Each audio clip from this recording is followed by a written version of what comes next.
Mabuhay Philippines! Welcome sa aking YouTube channel. At ito na nga, ang pinag-uusapang Miss Universe Thailand na si Opal Susiata. Kamakailan lamang ay ginanap ang swimsuit competition at talaga namang laban na laban ang ating nyo sa pagpapakita ng kanyang magagawa upang manalo sa competition na ito.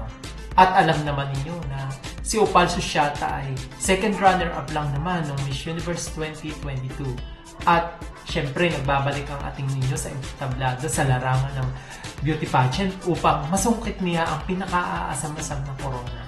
At marami nga ang nagsasabi na inihahaling tulad ang swimsuit performance niya sa ating pambato na si Catriona Gray. Alam naman ninyo na si Catriona Gray ay talagang may ibubuga.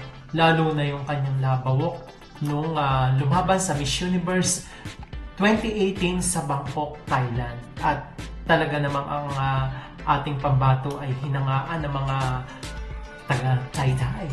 At syempre, si Catriona Gray ang references nila nung magmula noong 2018. Kaya laging ang ipinadadala nilang contestant ay may pagka-Catriona Gray vibes. At alam naman ninyo na si Catriona Gray ay talagang hindi matatawaran yung kanyang pinakitang kakaibang performance lalo na sa swimsuit competition. Kitang-kita yung kanyang labawok at syempre yung pag-slow motor niya. Ginaya rin naman ng karamihan sa mga pageant enthusiasts o pageant contestant ng Thailand. At syempre, mapapansin din naman ninyo na yung kanyang mga contestant, yung kanilang mga contestant ay vibes na vibes sa Catriona effect. At ating panuorin yung performance ng kanilang pambato na sinasabing ito na raw ba ang papalit kay Antonia Porcil ng Thailand? At syempre, tingnan naman ninyo sa kanyang performance pa lang. Laban na laban ng atin nyo. Yan, pak. Okay. At syempre, si Opal Susiata na talaga ang susungkit ng corona. At kahit naman na maganda o hindi ang mapili na pambato ng Thailand, talagang may islat na siya sa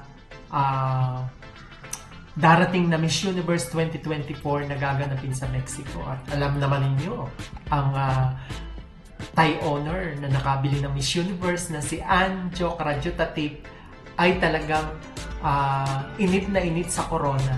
Gusto nilang makoronahan ang taga-Thai pa rin. Siyempre, hindi umubra ng nakaraan. At ito nga si Opal Susiata ay laban na labang ang ating ninyo. At may pagka-Catriona Gray vibes ang datingan. At syempre, hindi ito pahuhuli. At may islat na talaga ito sa Miss Universe 2024 sa Mexico.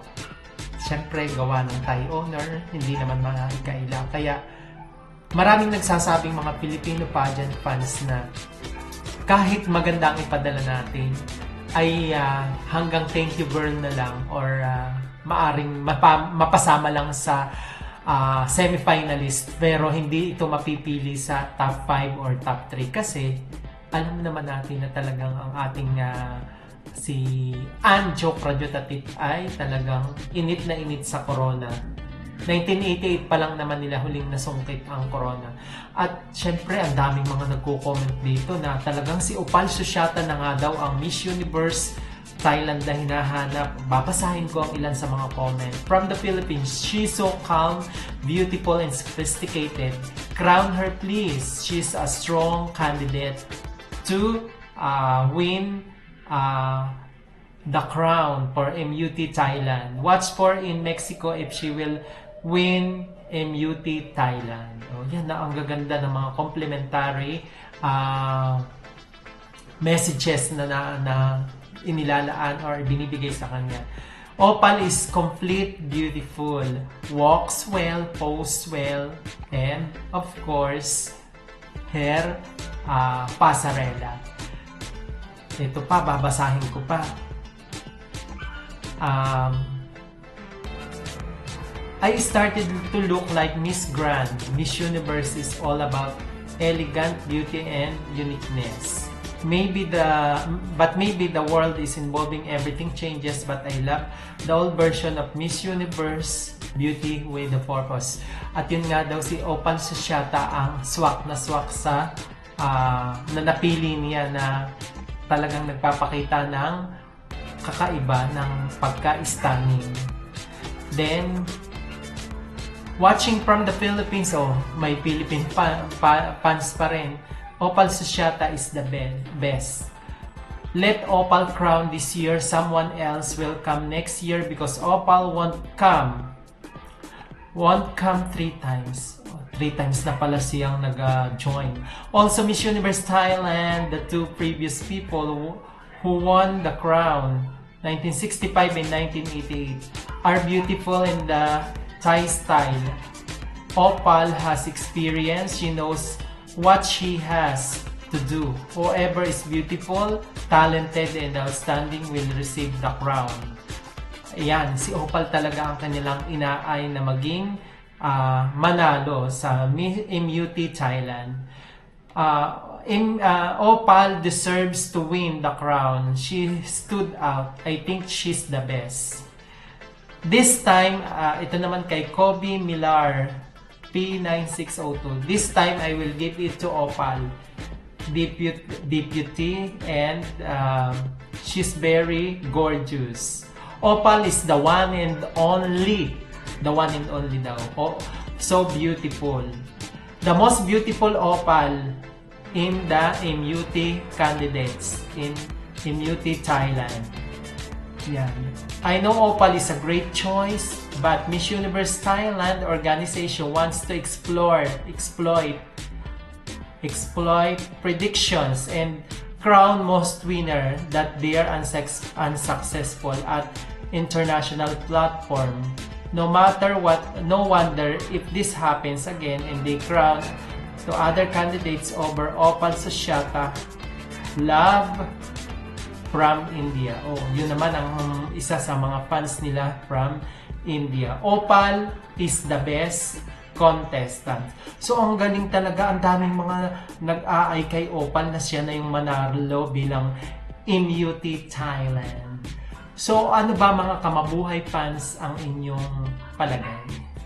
Sa tingin ninyo, may edge ba si Opal na manalo bilang isa sa mga MUT Thailand na magre-represent na kapalit ni na Antonia Porcel, Thailand, Angeli Anskep, Chemist, Thailand, or kay Ana Sawignam, Thailand, or di kay Amanda Obdam, Thailand. Anong mga masasabi ninyo? May edge na ba talaga si Opal Sociata? Siya kaya ang makasusungkit ng corona na talaga namang inihahalin tulad sa ating pambato na si Catriona Gray? At ano sa palagay ninyo? Nakita naman ninyo yung mga nakaraang speech niya, di ba? Meron din namang ibubuga. Pero natalo siya nung taga-Phuket. Kasi nga, hindi naman din siya masyado confidence sa pagsagot niya dun sa kanyang home skills. Kaya yun ang isa sa mga dahilan kung bakit hindi siya nakuha. Pero tingnan natin ngayong darating na finals ng Miss Universe Thailand 2024 na sinasabi na talaga daw si Opal Sociata na ang pinakamalakas na kandidata. At syempre, mayroong karanasan, di ba? Isa sa mga magandang katangian ng mga candidates ay yung may karanasan na. Kasi alam na alam niya kung paano pumalo. Alam na alam niya kung paano ang gagawing strategy niya when it comes to stage presence. At syempre, hindi rin natin maiaalis na the more na may experience ka, the more na you really stood out and you really have confidence in front of the stage. And also, judge. Bonus na nga lang talaga kung mga masungkit mo yung corona. So hanggang dyan na lang mga kamabuhay fans. At kung hindi ka pa nag-subscribe, huwag kalilimutang i-click ang subscribe button at syempre i-likes at comments para alam ko rin ang thoughts ninyo at makapagbigay rin ako ng aking kuro-kuro at palapalagay. Hanggang sa muli, paalam!